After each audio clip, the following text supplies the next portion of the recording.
Does this threaten to derail what you're talking about here in Parliament this afternoon? It certainly is not helpful, of course. The face of a First Minister fighting the flames of yet another fire. Yeah, no, really difficult, really challenging. Of course, any new leader, any new First Minister doesn't want to have to be dealing with these challenges, but what I'm focused on is the priorities of the Scottish people.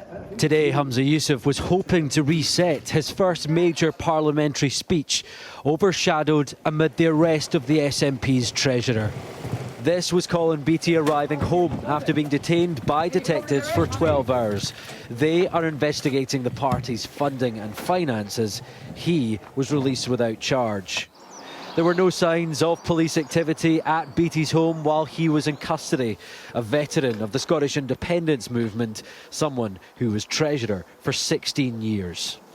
After so long at the helm, there was an internal SNP election in 2020. Colin Beattie was not re-elected to the post of Treasurer. However, his successor did not last long. He resigned, suggesting he did not have enough information to do the job properly. At that point, Colin Beattie returned to the job. The party's never been in a stronger financial position than it is right now. A leaked video of Nicola Sturgeon from 2021 in a meeting of the SNP's ruling body.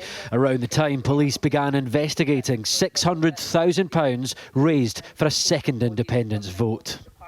You know, just be very careful, all of us, about suggestions that there are problems with the party's finances, because we depend on donors to donate. There are no reasons for people to be concerned about the party's finances, and all of us need to be careful about not suggesting that there is. This is a difficult period for a party so dominant. There was a raid at the home of the former First Minister and her husband Peter Murrell on the day he was arrested, then released as part of the probe. After 3 weeks, we already have a lame duck First Minister and a lame duck government, and that's not good for our country. A moment too of difficulty for those who recently stood for the SNP top job. I'm here in Parliament to talk about how the First Minister is going to tackle poverty, cost of living crisis, invest in our public sector and... Obviously the party's engulfed in a crisis at the moment. What do you make of the party itself?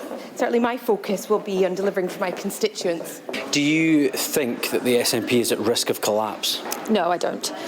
I think obviously there are clearly concerns right now. You know, it would be odd of me to stand here and say that everything's fine. You know, clearly that's not the case. Unease and uncertainty in a political party enduring what has been described as its biggest crisis in 30 years. Conor Gillis, Sky News, Edinburgh.